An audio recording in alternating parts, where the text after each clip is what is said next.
Due summit, ambedue a Bruxelles a distanza di 2 settimane, rappresentano lo status della situazione europea.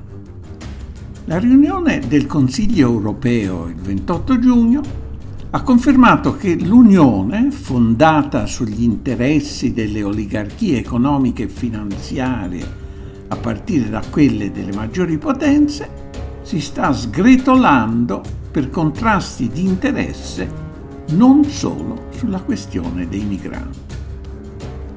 Il Consiglio Nord Atlantico, cui parteciperanno il 10-11 luglio i capi di Stato e di Governo dei 22 paesi dell'Unione Europea su un totale di 28 membri dell'Alleanza, con la Gran Bretagna in uscita dall'Unione, rafforzerà la NATO sotto comando USA.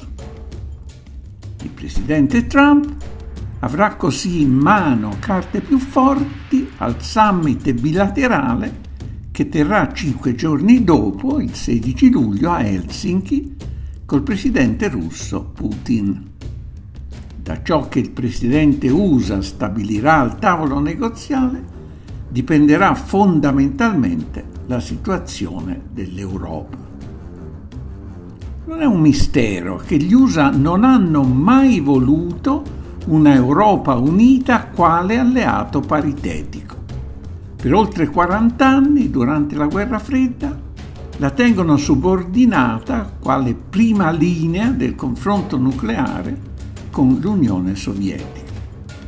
Nel 1991, finita la Guerra Fredda, gli Stati Uniti temono che gli alleati europei possano mettere in discussione la loro leadership o ritenere ormai inutile la NATO, superata dalla nuova situazione geopolitica.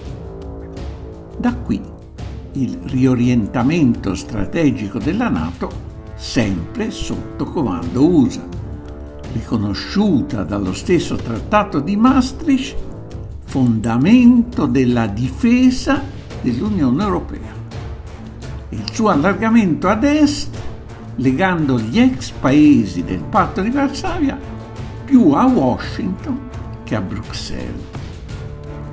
Nel corso delle guerre del dopoguerra fredda, Iraq, Jugoslavia, Afghanistan, di nuovo Iraq, Libia, Siria, gli Stati Uniti trattano sotto banco con le maggiori potenze europee, Gran Bretagna, Francia, Germania, spartendo con loro aree di influenza, mentre dalle altre, Italia compresa, ottengono ciò che vogliono senza sostanziali concessioni. This is Bushmaster 7, go ahead. Roger, we have a black SUV or bongo truck picking up the bodies. Request permission to engage. Bushmaster 7, Roger. This is Bushmaster 7, Roger, engage. 1-8, engage. Clear. Come on. Clear. Clear. We're engaged. Scopo fondamentale di Washington è non solo mantenere l'Unione Europea in posizione subordinata, ma a maggior ragione impedire la formazione di un'area economica che abbracci l'intera regione europea, Russia compresa, collegandosi alla Cina tramite la nascente nuova via della seta.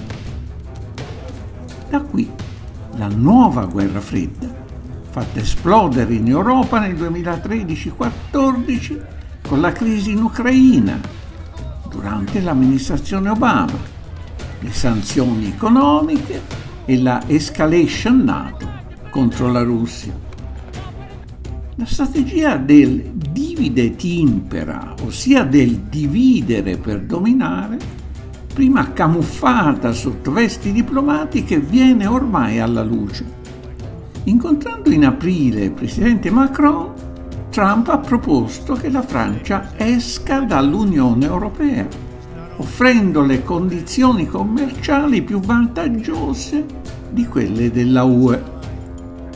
Non si sa che cosa stiano decidendo a Parigi. È significativo però che la Francia abbia varato un piano che prevede operazioni militari congiunte di un gruppo di paesi della UE indipendentemente dai meccanismi decisionali della UE. L'accordo è stato firmato a Lussemburgo il 25 giugno da Francia, Germania, Belgio, Danimarca, Olanda, Spagna, Portogallo, Estonia e Gran Bretagna, che potrà così parteciparvi anche dopo l'uscita dalla UE nel marzo 2019. L'Italia, ha precisato la ministra francese della difesa Parly, non ha ancora posto la firma per una questione di dettagli, non di sostanza. Il piano è stato infatti approvato dalla NATO, poiché completa e potenzia la prontezza delle forze armate dell'alleanza e, sottolinea la ministra italiana della difesa Trenta, poiché l'Unione Europea deve diventare un produttore di sicurezza a livello globale, per farlo deve rafforzare la sua cooperazione con la NATO. لا إله إلا الله لا لا طلع تعال